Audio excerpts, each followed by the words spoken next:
Hi, I'm Gwendolyn with iFixit, and today I'm going to show you how to replace the battery in your iPhone 7.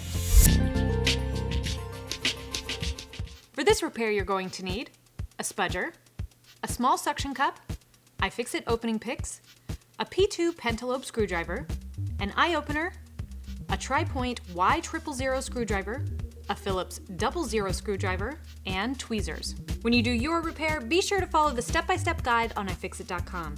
Not only does it walk you through the complete repair, but you can also see comments and notes from other users who have followed it, which is really cool and very helpful.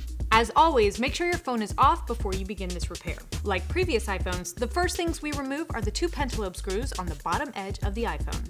Next, we heat up an eye opener to soften the adhesive that secures the display to the phone. We outline how to heat up your eye opener in steps 2 through 4 on our guide.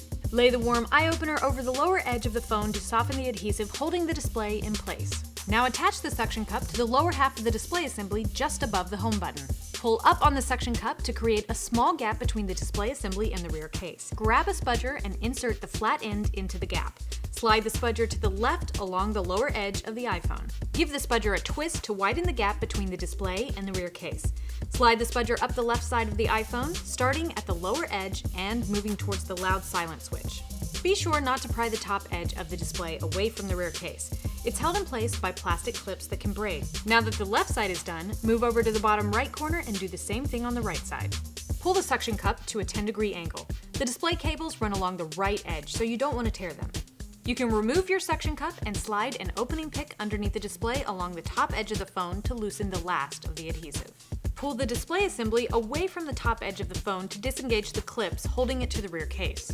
Open the iPhone like a book, with the display as the cover and the hinge on the right side. We have 4 tri-point screws that are new, but luckily we have a bit for them. Remove the bracket and use the flat end of your spudger to lift the battery connector out of its socket on the logic board. Next, use the flat end of your spudger to disconnect the 2 lower display connectors from their respective sockets on the logic board. Move to the top of the phone and remove the 2 Phillips screws securing the bracket over the front panel sensor assembly connector. Go ahead and remove the bracket as well. Use the spudger to disconnect the front panel sensor assembly connector from its socket on the logic board, and just like that, you can remove the display.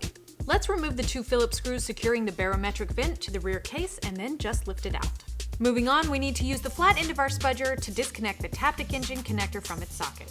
Grab your Phillips driver and remove the 3 screws securing the Taptic engine. And once those are out, you can remove the Taptic engine. Grab your tweezers and peel back the adhesive strips on the battery. Once they are peeled, it's time to remove the adhesive strips.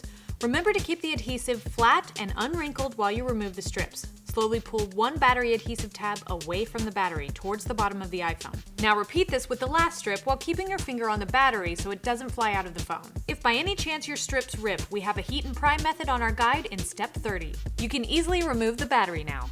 That's it for this repair. You can find all the parts and tools you need for this and many more repairs at iFixit.com.